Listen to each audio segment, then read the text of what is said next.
So let's say I want to algebraically solve for the limit as x approaches 3 of this function here, x plus 2. So let's just apply our definition. By definition, if this is a continuous function, then I know the limit as x approaches 3 of f of x should equal f of 3. I look at this function, I say, hey, this is linear, I know it is continuous, therefore the limit should just be what happens when I plug in 3.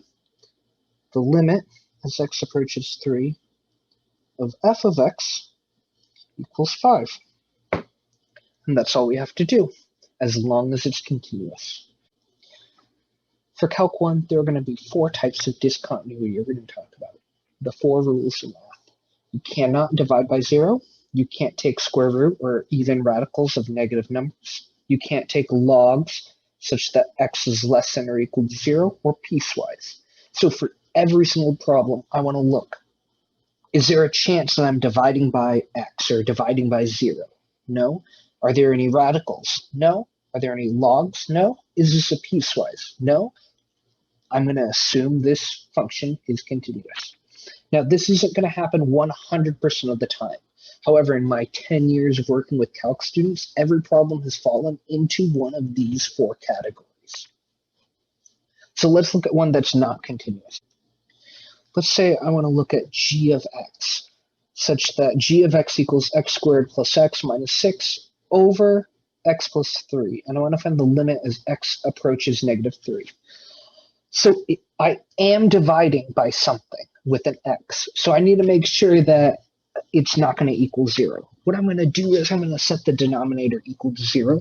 X plus 3 cannot equal 0. I'm going to solve. X cannot equal negative 3. So as long as I'm not taking the limit as x approaches negative 3, then I can just plug in negative 3. And it looks like that is what we're doing. So we have to find some way to algebraically remove this. And this is kind of where we get into removable discontinuity.